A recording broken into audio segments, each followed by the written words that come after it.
Olá, está começando mais uma edição do programa Minuto Mamãe e Bebê.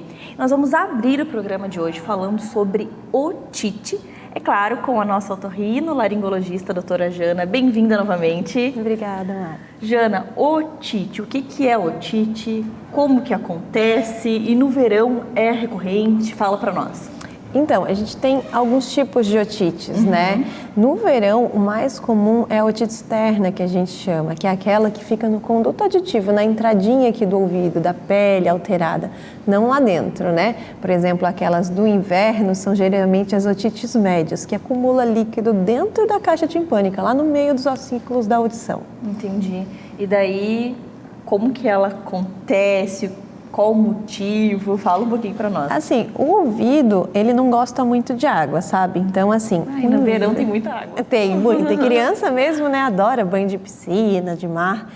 E aí, aquela umidade ali, dependendo das vezes, se tem uma cerinha, alguma coisa, pode propiciar a desenvolver uma otite externa, a bactéria desenvolver ali e irritar aqueles tecidos. Então, a criança fica com dor, pode ficar com um pouquinho de secreção, a audição fica um pouquinho abafada, não escuta bem, né? Entendi. E aí a gente tem que tratar com antibiótico, geralmente. E assim, tem alguma dica, algo que a gente possa fazer, de repente revisar bem o ouvido, secar com mais frequência? O ideal, né, no conduto auditiva é não utilizar cotonetes, né? Uma coisa que o otorrino sempre fala, não colocar nada lá dentro. Tem muita gente que coloca por coceira, um palitinho, algum objeto. Isso pode irritar muito a pele, pode fazer micro arranhadurazinhas pequenininhas ali, entrar a bactéria e aí infecciona, né? Então, esse cuidado é o mais importante. Como é que a gente deve limpar o ouvido, né? Muita gente pergunta, só depois do banho até onde o dedo alcança com a toalha. Isso é o suficiente, nada lá dentro. Porque senão empurra, pode machucar e, como você falou, arranhar. Pessoas colocam de tudo um pouco. Chave do carro, de casa, as pessoas vão mexendo, isso é um perigo, né, Jana? Com certeza. E tem gente que produz um pouco mais de cera mesmo, tá? Por um fator externo ou do próprio paciente, ele tem essa resposta aumentada. A cera, ela é proteção do ouvido, né? Então não é sujeira, nada assim que a gente precise remover. A gente só vai remover quando aquilo estiver obstruindo, estiver incomodando, atrapalhando a audição. E a melhor forma de fazer isso é no consultório, né, sobre visualização ali, a gente pode remover, tem várias formas, né, com lavagem, com pinça, com aspirador, mas desde que a gente consiga visualizar bem ali o local para poder remover. E é indicado, Jana, de tanto em tanto tempo, fazer essa remoção com um profissional ou não há necessidade? Depende de cada paciente? Como é que funciona? Então, depende de cada paciente. Como eu falei, tem gente que produz muito. Sim. Tem paciente que a cada 2, 3 meses está lá no consultório removendo, né? Só. E tem gente que vai lá com 50 anos e nunca fez o procedimento, porque o ouvido ele é efetivo nessa remoção de cera, ele produz mais dentro aqui, né? E com o movimento das células ele expulsa. Então ali a gente remove, pronto, né? O paciente mesmo, né? Em casa não vai incomodar. Só quando tem essa produção excessiva, aí a gente remove no consultório, mas não existe uma frequência específica, assim. A gente tem que olhar, ver se está obstruindo e aí remove. E assim, qual a relação dos resfriados com a otite? Aí, os resfriados estão relacionados à otite média aguda, que é muito comum na criança. Então, a criança e o ouvido médio, ele está muito conectado com o nariz, pela tuba auditiva. Na criança pequenininha, a tuba auditiva, ela é mais horizontal, né? No adulto, ela é mais vertical. Então, drena com mais facilidade. Na criança, não, ela é mais retinha. Então, atrapalha um pouquinho mais a drenagem. Então, por isso que a gente vê muito mais otites médias na criança. E quando a gente está resfriado, nosso nariz dentro fica todo inchado. Então, ele não funciona de forma correta, produz mais secreção, não drena bem. Então, todo o funcionamento ali de fluxo aéreo, de pressão da orelha média, tudo isso é alterado. E aí obstrui, retorna ali, o líquido fica mais dentro do ouvido, propicia entrar a bactéria ali e infeccionar. E dá otite média, que geralmente está conectado no resfriado mais longo, prolongado, né? Que não curou bem, aquele narizinho que ficou mais entupidinho, mais tempo, aí pode ocorrer uma otite média. E daí, assim, a gente fala muito sobre o começo de todas as doenças, quando a gente faz esse diagnóstico no início, quanto mais cedo, melhor o tratamento, mais rápido responde. E na otite tem essa relação também? Por exemplo, a criança já começou a reclamar de um desconforto já, vamos verificar o que está acontecendo ou deixar passar. Isso pode agravar a situação? Pode. Então, assim, nas otites, o mais importante é a gente estar com acompanhamento médico, né? Não necessariamente iniciar o antibiótico como primeira medida, né? O que a gente vai fazer inicialmente? Melhorar a lavagem nasal, melhorar o fluxo aéreo. Então, fazer a lavagem com soro fisiológico quando a criança está resfriadinha, isso é super indicado, né? Tem várias formas de fazer na internet, com garrafinha, com seringa. Então, o importante é lavar. Então, começou com uma obstrução nasal, com algum outro sintoma, lava o nariz, que é a melhor conduta, né? E avalia para dar uma olhada no médico, ver como é que está o tímpano, às vezes é uma cera, alguma outra coisa diferente, e aí fazer o diagnóstico para poder tratar. E cada situação, cada tipo de otite tem um tratamento diferente também. Isso, exatamente, né? Porque quando eu estou pensando na otite do verão, ela é uma otite externa, então localmente eu vou ter que intervir. Então, às vezes, um antibiótico pingado, a gotinha, vai ser mais efetivo, né? Quando eu estou pensando na otite do inverno, é lá dentro, é atrás do tímpano. Então, a gotinha aqui fora vai ter pouca efetividade. Então, o antibiótico daí é via oral. Então, tem algumas mudanças de tratamento, sim. E pensando em otite, essas são as possibilidades? Existe mais algum outro tipo? Existem as otites crônicas também. Na criança daí não é tão comum, né? Os tipos mais comuns são esses mesmos de manipulação e pela secreção, né, do narizinho, da tuba auditiva. Esses são os tipos mais comuns. Muitas pessoas ficam apavoradas assim com relação à otite por conta de meu filho vai ficar surdo se evoluir. E aí, mito, verdade, pode acontecer mesmo? Pode acontecer mesmo, né? É claro que é muito mais difícil, na maioria dos casos a gente tem uma resolução completa, a criança recupera com tratamento adequado, né? Mas, por exemplo, na otite média aguda, às vezes rompe o tímpano para drenar a secreção, então vai sair secreção aqui fora, né? O tímpano vai ficar com uma perfuração. Desde que tenha os cuidados de não molhar aquele ouvido, para não gerar mais infecções, então isso tem uma recuperação geralmente completa, né?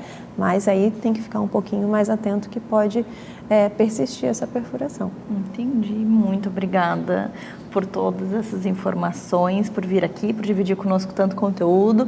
Eu espero que você tenha gostado e você já sabe, sempre que tiver dúvida, manda mensagem que os nossos profissionais respondem tudo para você e até o próximo encontro. Até lá!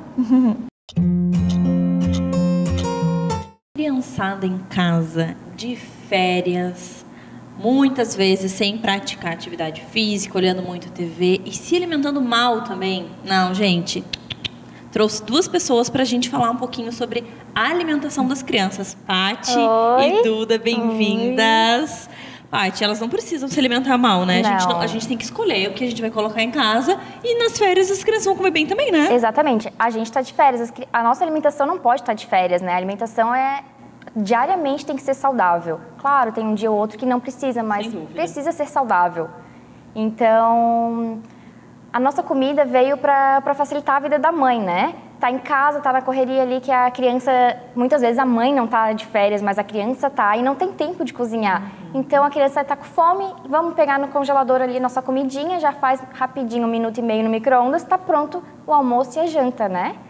Porque é justamente isso que acontece quando as crianças saem da rotina. A mãe pega algo pronto, uma pizza, uma comida de caixinha que não tem nada saudável. Mais perto, assim, né? O industrializado, só abrir o pacote e comer na hora. Exatamente. E assim que começa a seletividade alimentar, né? Sem dúvida. Então, assim, vamos seguir abrindo os pacotes. Vamos. Mas de algo que é algo saudável. Que pode ser, né? Pode. Então, assim, eu vi que vocês trouxeram um purê com espinafre. Quando que a gente vai conseguir, na correria do dia a dia, cozinhar a batata, amassar, cozinha espinafre, mistura tudo, faz algo saudável, sem manteiga, sem óleo, sem né? Nada. Algo saudável, gostoso. Vai ali, abre, coloca no prato, dá para escolher quantos cubinhos quer colocar para ficar bem variado, bem colorido. Bem colorido. E tem um monte de comida, assim, ó, só abrir o congelador, colocar no pratinho e descongelar. Isso daí é mais do que maravilhoso para uma mãe, para as férias. Além disso, coxinha, Paty. Me fala, eu quero entender. Maravilhosa.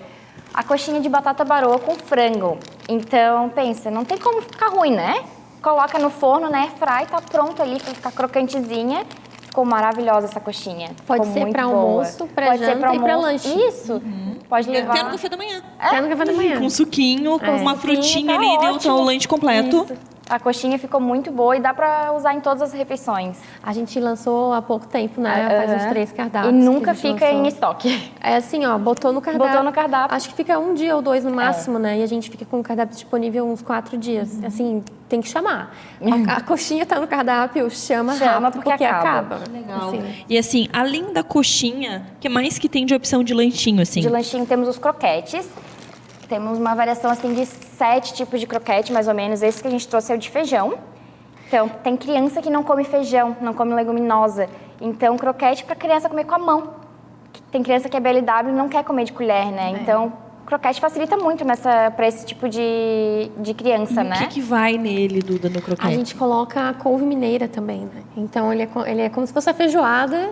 Ali tá todo ali no croquete, né? No croquete, Então, é feijão, couve, mineira. vocês colocam algum tipo de farinha para dar liga? Farinha de mandioca. De aipim. Tudo saudável, tudo super nutritivo. Super saudável, muito gostoso mesmo. Ele é Essa bem receita gostoso. a gente demorou várias semanas para elaborar, até ficar no ponto que a gente achou Imagino, perfeito. e olha, lindo. Dá pra criança, dá até pra levar de lanche, né? Sim, leva de lanche na escola. Dá pra fazer, né? Na frigideira, no forno elétrico, na airfryer. Que mais? É isso No aí, forno que daí pra ficar convencional. crocante, né? Pra ficar mais crocantezinho. Que daí fica bem Você no pode estilo pegar com a mão. croquete, né? Isso. E ele não é, como ele não é o feijão, o caldo, não tem perigo de ficar, tipo, derretendo, Não, assim, porque não, ele fica já virou uma crocante pra comer farinhazinha com a mão, mesmo, né? já. Claro. Todos os nossos croquetes são pra comer na mão, né? Então, pra ficar mais crocantezinho por A fora. gente tem de abóbora, de couve-flor. De grão de bico, Que mais? de batata doce, batata baroa, são Várias várias opções, de a mãe croquete. pode ter diversos croquetes. Então a gente, sabe o que eu acho mais legal? Que vocês pegaram todas essas receitas comuns, né, que a gente come, que não é saudável, que é frito, que não que é com farinha branca, com açúcar branco, enfim, com tudo que não pode.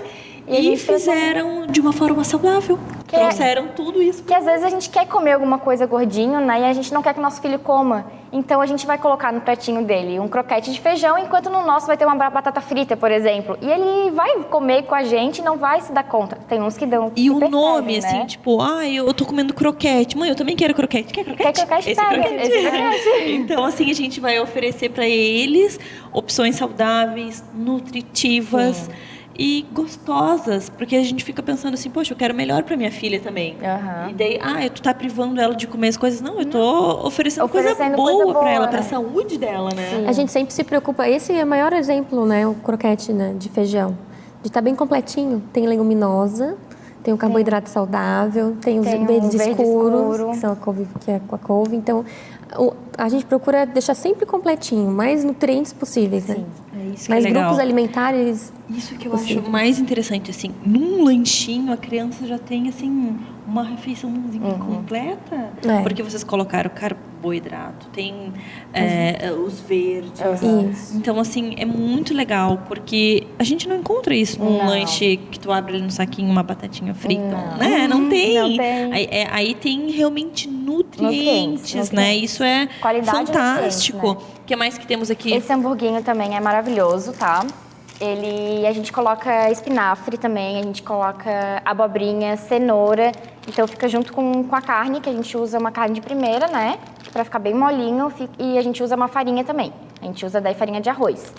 Pra deixar com a consistência bem boa pra criança. Então a partir de 6 meses já pode comer tranquilamente um hambúrguer saudável. Temos pais que compram pra eles comerem, tá? De tão gostoso que ele é. Eu imagino. É porque tem a versão com e sem sal. sem sal. Então, e na hora de fazer o pedido, tu fala, Eu quero com com sal. sem, então pega com sal pra ti. Que legal, meninas. Vocês, sério, assim, ó. O que mais aqui? O croquete, a coxinha. A gente trouxe também a opção uma adaptação da The Muffins, foi a The Muffinho, né? Que a gente adaptou para criança. Então, é o de banana que tem na The Muffins com açúcar mascavo. A gente fez a The Muffinho sem açúcar, que até 2 anos a gente evita, né?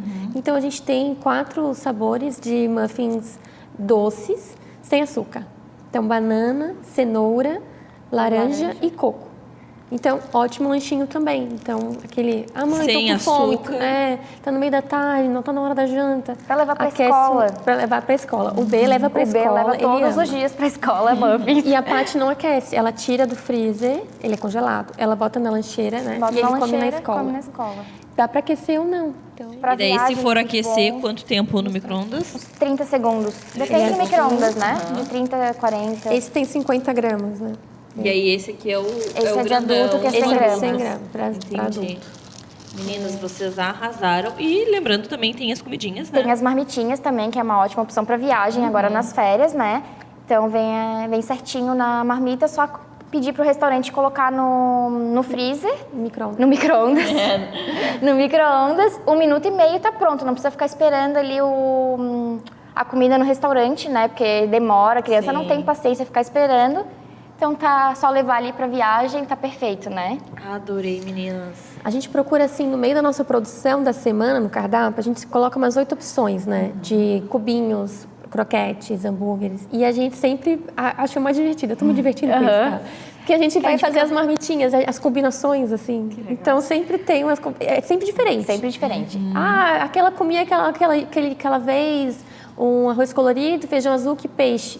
Faz tempo, não sei. A gente inventa na hora. Então, agora não vai ter tá mais no vezes, não cardápio, sabemos quando que vai ter de peça. novo. Então a gente vai E inventando. dá pra fazer um estoque, né? Não Dá precisa pra pedir fazer, uma marmitinha, pede Porque várias a validade é 6 meses, então... Por ser congelado, tu pode fazer o estoque. E o legal, assim, tu falando que tu tá se divertindo, que tu Ai, gosta, a gente gente adora. vê que vocês fazem com amor.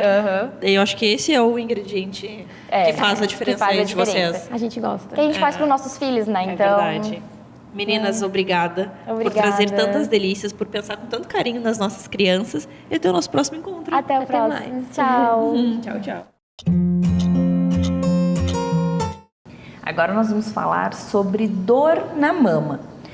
Muitas mulheres reclamam de dores na mama, associam com o câncer de mama, ficam com medo.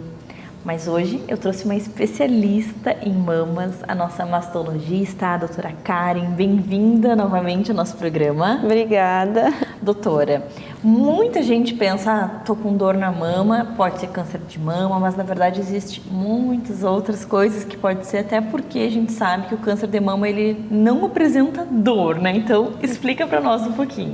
Exatamente. A dor na mama é a principal queixa que a gente recebe no consultório. A maioria das consultas de mastologia é essa queixa da paciente. Eu estou com dor na mama, estou preocupada. E elas se preocupam bem porque elas acham que é algum sinal de câncer. E é bem ao contrário, né? Mas pelo menos assim elas vão no consultório. Não, exato. É uma forma de fazer a rotina, né? Teve dor na mama, vamos lá, porque os exames exato. tudo atrasado, ninguém faz nada. Aí a dor verdade. vem. Isso mesmo. Então, a principal causa de dor na mama, na verdade, ela é de retenção de líquido natural, hormonal do nosso corpo. É aquela dor que a gente tem na TPM, né? Ou no início da gravidez, né? Então, a mama é uma glândula, ela retém líquido, ela incha. E tudo que incha dói. É verdade. Né? Então, dá aquela sensação de peso, uma sensibilidade, às vezes só de encostar já dói, né? E tem algumas coisas que a gente pode fazer nesse período para aliviar esse desconforto. Mas tem também outros tipos de dor na mama. E o principal deles também, que também é bem comum, é aquela dor que é fora do ciclo menstrual, que a gente chama de mastalgia acíclica, que a paciente tem em qualquer momento, às vezes todo dia. E normalmente a causa desta dor é do nervinho e do músculo que chega até a mama. É o que a gente chama de dor osteomuscular. E pode ser por excesso de atividade física, movimentos repetitivos no dia a dia, postura inadequada, fica torta. Na pandemia foi bem comum essa queixa, porque a maioria das mulheres foi trabalhar em casa, no computador, totalmente mal posicionada, né? No notebook, toda torta no sofá. Do jeito jogado, né? Exato, não tinha uma cadeira própria, não tinha uma mesa própria. E normalmente no notebook ou você ajusta o braço ou você ajusta o pescoço, né? Então, teve muita queixa de dor na mama e era dessa causa osteomuscular. Porque aí toda a inervação e musculatura que a gente usa na caixa torácica para mexer o tronco e os braços acaba emitindo a dor para a mama. E a paciente acha que o problema é na mama. E relação com sutiã, top, tem tudo a ver também. Envolve, tem ligação? Quem tem muito desconforto na mama, às vezes pensa assim, meu Deus, vou tirar o sutiã. É bem o contrário. Olha só. Porque na internet a gente vê de tudo, né? Daí vem uma onda de, tem que dormir sem sutiã porque é melhor, que daí vai produzir colágeno, aí que vai segurar. Não, se você tirar... Então a gente nunca sabe o que é o certo, por isso que faz, tem que ser um profissional para nos orientar. Exatamente, para ver o que é o seu caso, né? Mas o ideal é que quem tem desconforto na mama, qualquer tipo de dor na mama, é usar sutiã com boa sustentação ou top, que tenha alça larga, a parte das costas larga, sem ferrinho, que deixe a mama bem firme no tórax, para ela não balançar. Inclusive para dormir, pode usar um modelo mais confortável, mais soltinho, porque durante a noite a gente também se mexe, a mama mexe, isso pode causar mais dor no outro dia. Mal, assim, machuca. Então, quem tem muita dor na mama, o ideal é sutiã 24 horas por dia. E fazer atividade física, um top de boa sustentação, para ela não balançar. Quanto mais firme na caixa torácica, menos dor vai ter no outro dia. E também outros tipos de dores, assim, relacionado à prótese, né? Também. A prótese, as mulheres normalmente que botam prótese adoram ficar sem sutiã. Inclusive, tem umas que botam para isso, né? E aí, às vezes, começa a ter muita dor e aí tem que voltar a usar sutiã. Porque a prótese é um peso, né? E aí, a mama puxa o nosso músculo peitoral aqui, é um peso maior, balança, e isso pode dar mais dor também. Então, assim, câncer de mama, descartado quando se pensa em dor. Verdade. Mas, então, pelo menos de uma forma, leva as pessoas para se cuidar e fazer avaliar. Exames, né? Claro que sempre pode ter câncer de mama e dor, uma coincidência, mas não que o câncer vá causar a dor, né? Sempre tem que avaliar, fazer os exames de rotina, mas não é uma causa direta do câncer. E aí a pessoa chega, a mulher chega no consultório e relata a dor. O que vem pela frente, Karen? Que tipo de exame? O que nós vamos fazer para chegar na causa dessa dor? Depende muito da idade e do histórico familiar, né? Se é uma paciente jovem, sem histórico familiar, a gente pode pedir só um ultrassom, principalmente se a paciente tem prótese, para ver se a prótese está bem, se ela não está contraturada. Agora, se ela já tem 40 anos ou mais, ou tem algum histórico familiar, aí tem que fazer a mamografia junto ou até a ressonância magnética, que avalia melhor nesses casos, né? Principalmente prótese. Prótese, o melhor exame que tem para avaliar é a ressonância, né? Depois do diagnóstico, a gente pode ter várias causas. E o que temos de tratamentos também? O melhor tratamento é local, é aplicar gel anti-inflamatório. Esses gelzinhos que a gente passa quando se machuca, sabe? De esporte, bateu a canela, esses aí é o melhor que tem. Pode ser qualquer marca, qualquer tipo que tiver em casa. Passar em toda a mama 2 vezes ao dia, antes de dormir, quando acorda de manhã. E logo após, botar o top ou o sutiã. Ajuda bastante, dá um alívio imediato. E como não é via oral, não tem problema usar vários dias, né? Às vezes a mulher fica com essa dor 15 dias do mês, então pode usar nesses dias de maior desconforto. E a dor, ela pode ir e voltar? Pode. Ou ela tem que sumir? Porque... Não, é uma coisa que é intermitente, que a gente diz vai e vem, vai e vem. E não tem o que possa ser feito. Pode além dessa questão do sutiã e do gelzinho, tem algumas medicações naturais que podem ajudar também, principalmente se for essa dor da TPM, de retenção de líquido, que é a vitamina E, o óleo de prímula, o óleo de borragem. Não tem nenhum estudo que comprove a eficácia, mas na prática clínica a gente vê que em algumas mulheres elas usam por 3 a 6 meses e elas referem melhora. Então eu sempre digo, mal não faz. Testa, gostou, deu certo, Tenta usar, né? E quando é essa dor de questão muscular, aí o principal é cuidar a postura e tentar ver o que está causando a dor, né? Às vezes é até uma hérnia cervical, uma bursite no ombro, no trabalho ou na atividade física, alguma coisa está errada. Então tem que ver isso aí. Obrigada por dividir conosco Imagina. tanto conhecimento, tanto conteúdo, porque é difícil a gente encontrar uma mulher que não comenta, né? Que não tenha uma dor na mama. Então, agora a gente entendeu um pouquinho, mas é claro, o que eu sempre falo aqui, sentiu alguma dor, busca o profissional que ele vai ver o que está acontecendo com a sua mama. Então, essa é a maior dica que a gente pode deixar, né, doutora? Teve dor, vai procurar um mastologista. Muito obrigada. Obrigada e também. Até o próximo encontro. Até mais. Mamães de plantão. Chegou a hora boa, a hora de falar sobre estética, sobre beleza. E a gente sabe que depois de 9 meses, com o bebezinho ali na barriga, nosso corpo muda, pós-parto também, a gente acaba comendo um pouquinho mais, ganha peso, e chega um momento que a gente precisa se cuidar. Então, eu trouxe 2 pessoas maravilhosas para falar sobre isso, a doutora Juliana e a doutora Rita, que tem agora uma clínica incrível, 3 clínicas, 3 unidades, na verdade. E, Ju, fala um pouquinho para nós sobre esse momento, sobre o pós-parto, sobre se cuidar, o que vocês pensaram para nós mamães? Então, na gravidez, muitas modificações acontecem no corpo, né? E dentro dessas modificações, muitas delas afetam a estética. Eventualmente, a mulher ganha peso muito excessivo, mas especialmente na região íntima, a gente, pela questão hormonal, acaba tendo um escurecimento da região íntima.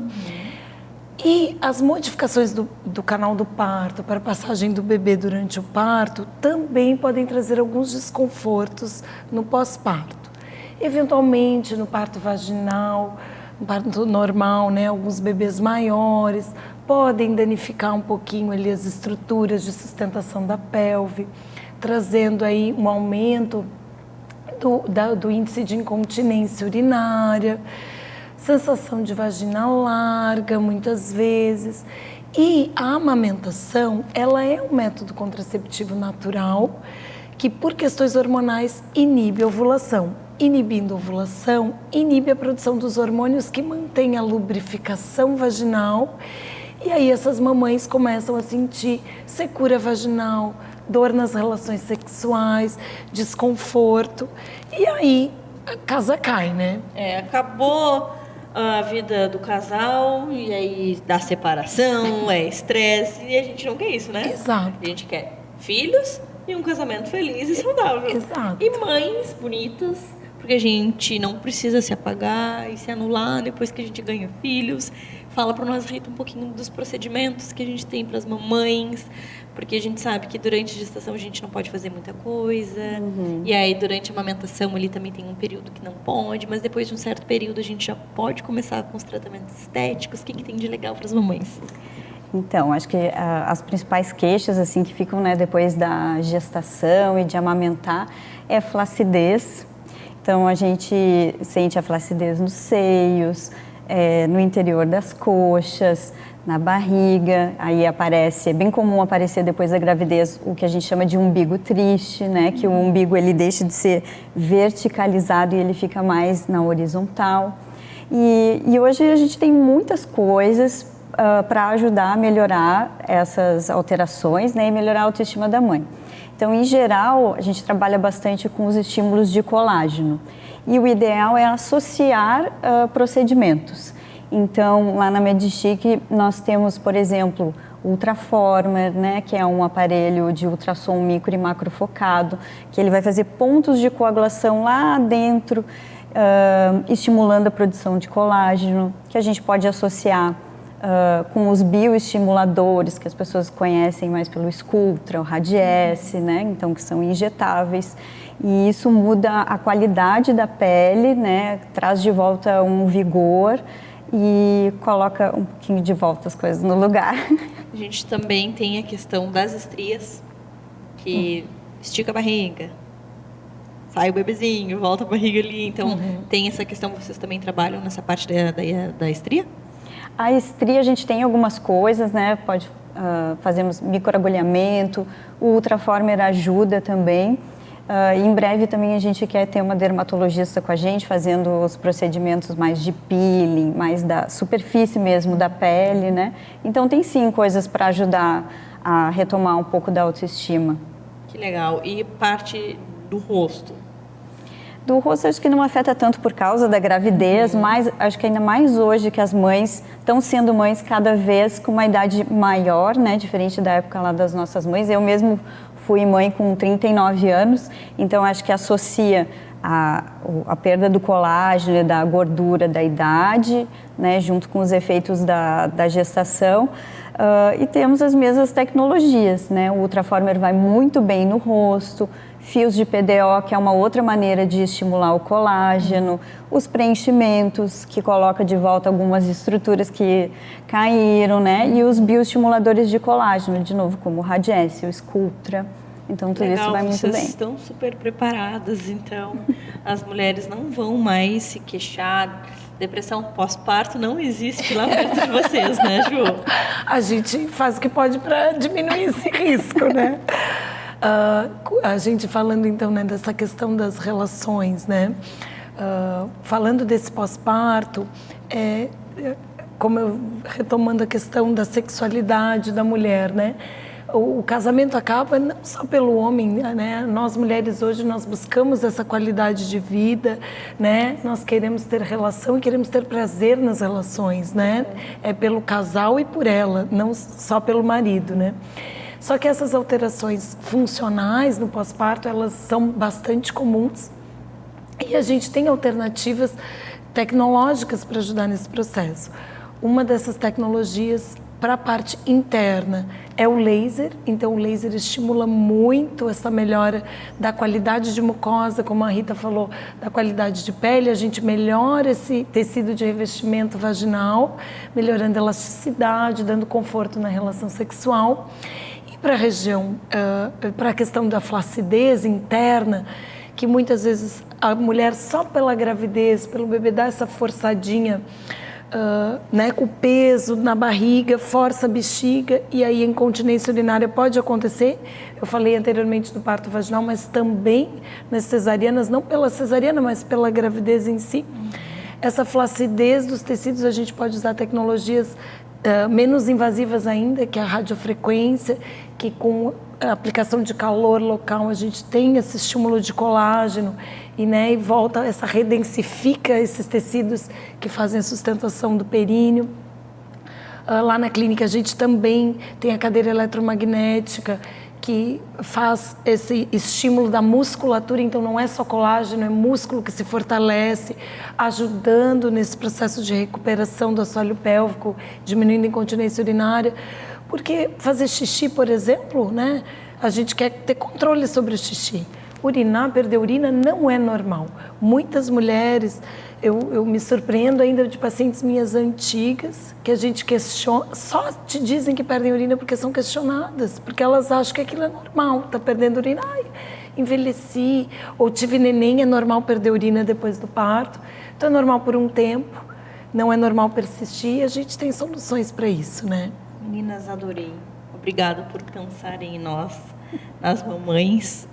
E se você que está nos acompanhando se identificou, tá, com algum probleminha estético e quer resolver, procura as nossas maravilhosas doutora Juliana e doutora Rita. Manda mensagem aqui para o Instagram do Minuto Mamãe Bebê que elas respondem e vão receber você com muito carinho. Meninas, até o próximo encontro. Adorei. Muito obrigada, a gente que agradece. Obrigada, Mari. Agora eu vou conversar com a nossa radiologista pediátrica, a doutora Luísa, sobre proteção radiológica nos exames infantis. É isso, doutora? Isso mesmo. Então fala um pouquinho para nós sobre essa exposição e sobre os cuidados que são necessários justamente para proteger a saúde dos nossos pequenos. Com certeza. No diagnóstico por imagem, são inegáveis os avanços que a gente teve nos últimos 30, 40 anos, né? Então, nós temos o raio-x convencional, temos exames contrastados, que são exames que administrado contraste, seja via oral, seja via uretral, de várias maneiras. Temos exames de tomografia, temos exames de PET, tomografia. Todos esses exames são exames que têm radiação ionizante. Existem exames que não têm radiação ionizante, que são ultrassom e ressonância magnética principalmente, tá? Então, as crianças pequenas, elas são mais suscetíveis à radiação ionizante. São os raios-x, né? Então, a gente tem que pensar muito bem antes de indicar um exame e ver se esse exame se justifica, né? Então, quando um profissional, um pediatra pede um exame, ele tem que ver se tem uma indicação precisa e o radiologista costuma avaliar também, em conjunto com os outros profissionais, se essa indicação é necessária, né? Se o exame realmente é necessário e também se pode ser substituído por outro. Então, eventualmente, o profissional pede uma tomografia de abdômen, que é um exame que tem bastante radiação ionizante. Para ter uma ideia, uma tomografia de abdômen pode ter mais de 200 vezes a quantidade de radiação que um raio-x de tórax. Nossa! É uma coisa que a maioria das pessoas não sabe, assim. Às vezes se preocupa, a criança vai fazer um raio-x, mas tem radiação, mas a tomografia tem bem mais. Olha só! E o PET, que é um exame mais indicado geralmente em casos já de câncer, né, em casos oncológicos, é um dos exames que mais tem radiação. Então, sempre que possível, o radiologista pediátrico conversa com o médico solicitante para ver se existe alguma possibilidade de substituir o exame por algum que não tenha radiação. E caso seja necessário, né, porque precisa pesar, né, o benefício e o malefício.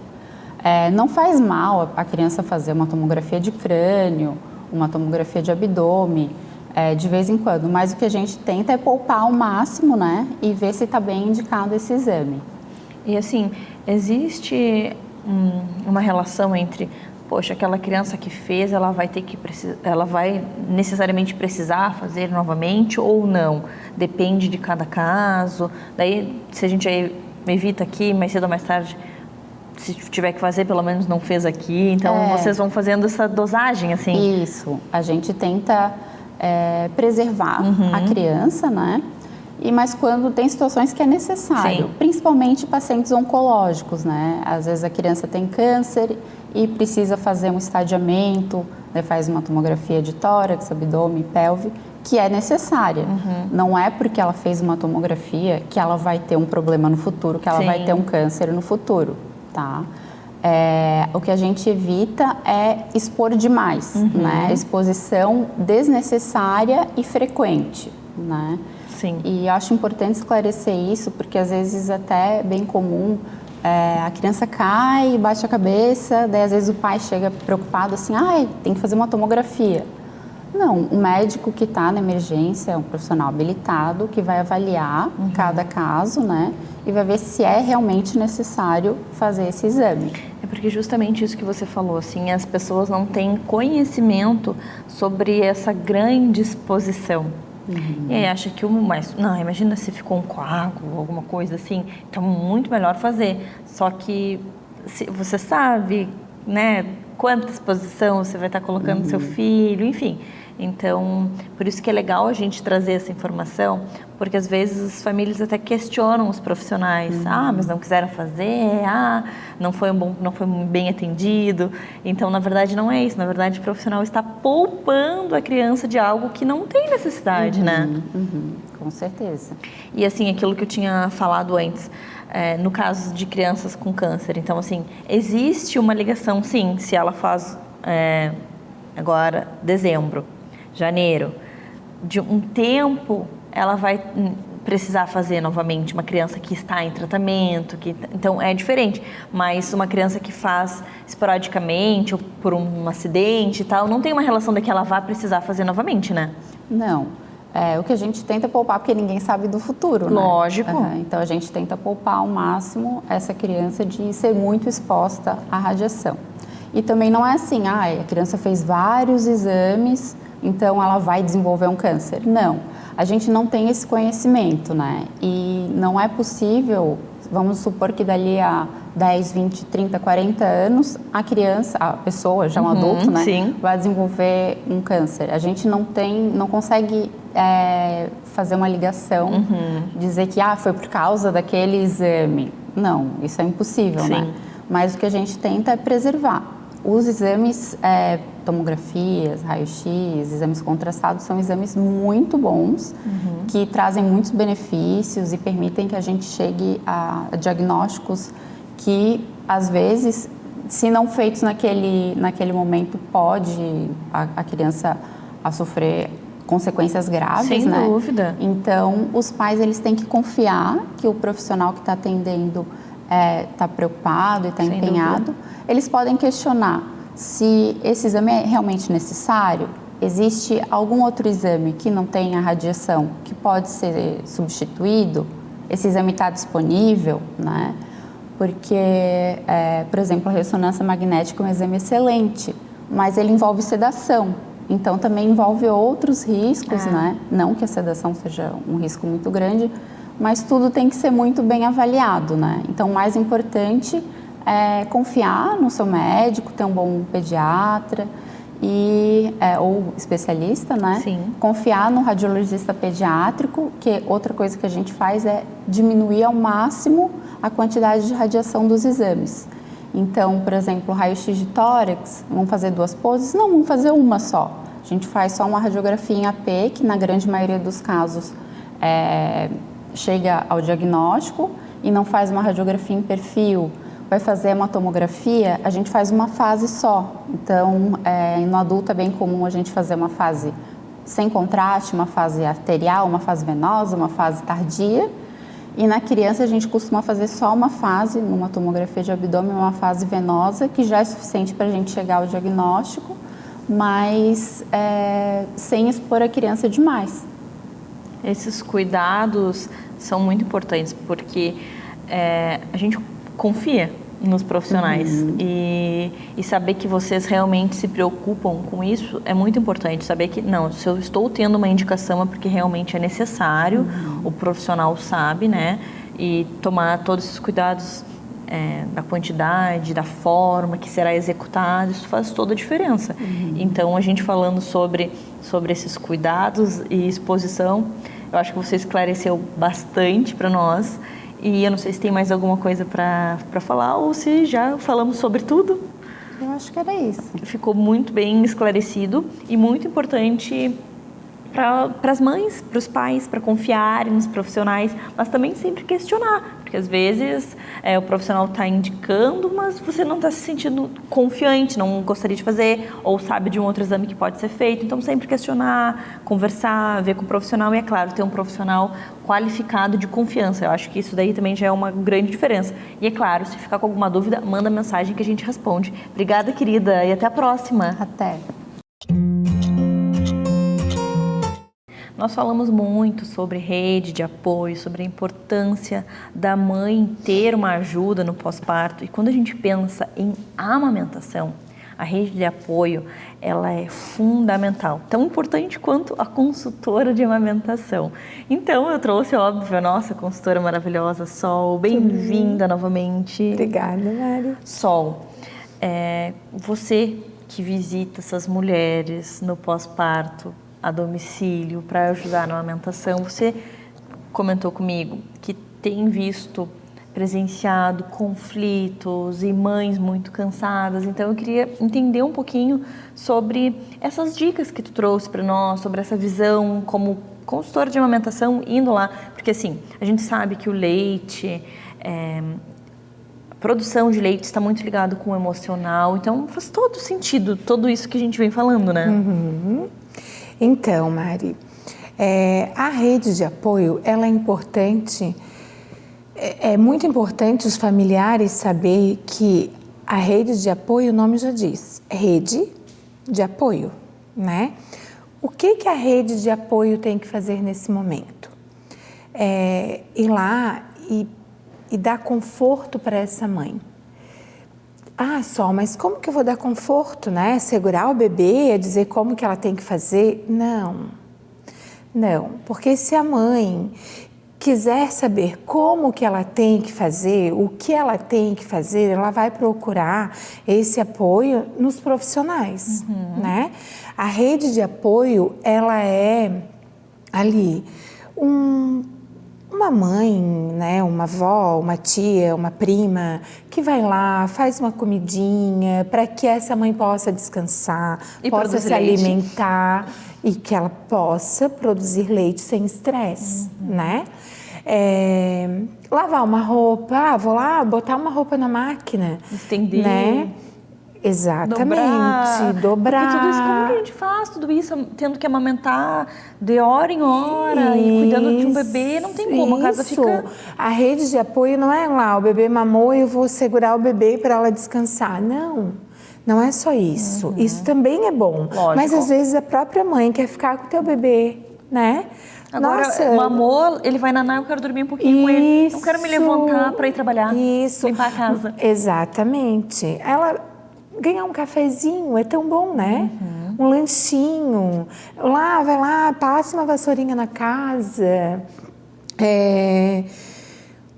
Vou deixar ali uma saladinha pronta, vou deixar uma sopinha, né? Vou deixar o feijão de molho para te ajudar amanhã, sabe? Isso é muito importante e as pessoas, elas não se conscientizam disso.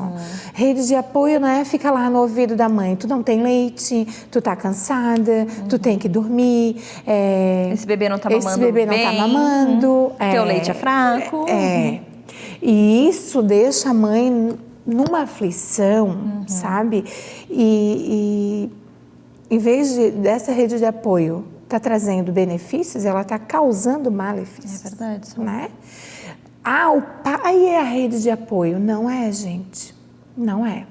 O pai é o maior suporte que a mãe pode ter nesse momento.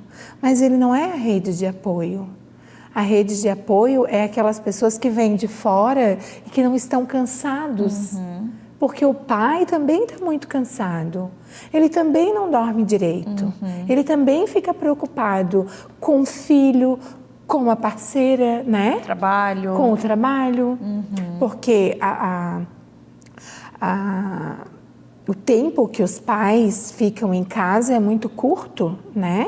Então, eles saem logo para trabalhar e voltam cansados do trabalho. Eu não faz muito tempo que eu fui atender uma paciente e o esposo chegou do trabalho e tinha sido uma noite que o bebê tinha chorado muito. Mari, eu saí conversando com ele e ele estava deitado na poltrona, recostado, né? E quando eu abri a porta e dei tchau, ele estava roncando. Gente, um espaço muito curto. Ele estava roncando e eu peguei o elevador pensando assim, coitado, né? Eles cansam também. Muito, eles ficam muito cansados. Então, a rede de apoio é isso. É quem está lá fora. Quem está lá fora? Venha, sabe? Eu vou aí um pouquinho te fazer... Sabe, um cafezinho. Ou às vezes a avó, eu tô cansada, mas eu vou aí botar uma roupinha na máquina, depois, se não der para pendurar, vocês penduram, mas pelo menos, né, fica ajeitadinho. Mas não se preocupe assim, com banho de bebê, com isso. Isso, banho de bebê, a mãe e o pai gostam de fazer. É verdade. Sabe? Ficar um pouquinho... Porque acaba incomodando. Exatamente. Aí a mãe fica sem jeito de dizer... Não, aí daí faz de um jeito que a mãe não gosta. Isso. Então é um serviço que não seria o que a mãe estaria precisando. Não fiquem naquela aflição, mas o bebê está chorando muito, mas tem que chamar o médico. Tá tudo errado com essa criança. Não façam isso, entende? Não façam isso, porque isso deixa a mãe e o pai muito estressado. Às vezes... os pais entram em atrito entre si por causa da rede de apoio. Isso é muito comum, tá? É tão bom, a pessoa vai lá, faz uma comidinha, ajuda, entra, muda e sai calada. Ou se for conversar sobre algo bom, não dá pitaco, né, Sol? Isso. Pensar não fique antes do que vai perguntando, falar. tá mamando? Sabe? Tu tá tendo leite? Engordou. Mas essa criança tá chorando. Não fiquem assim. Não fiquem. Porque isso só causa desconforto para a mãe e para o pai. É verdade. Sabe? Então, a rede de apoio é isso. O nome já diz. É rede de apoio. É quando você vai para apoiar. E não para impor, né? E não para cobrar. É verdade. Entende? É para apoiar. O que você, Mari, está precisando hoje? É perguntar para a mãe, né? Entende? Olhe para essa mãe com afeto, né? Com uma disposição e diga o que você quer que eu faça hoje para te ajudar. Sabe? E com certeza aquela puérpera vai dizer, ai, faz uma comidinha lá, que daí eu não me preocupo com isso, verdade. né? Porque na fase do puerpério a mãe não dorme. A mãe não come. Não come. A mãe não consegue ir no banheiro direito. A mãe não toma banho direito. Não é? É bem assim. Então a rede de apoio é isso. É para que ela consiga fazer isso e ficar também com o seu bebê. Só o adorei. Só trouxe verdades.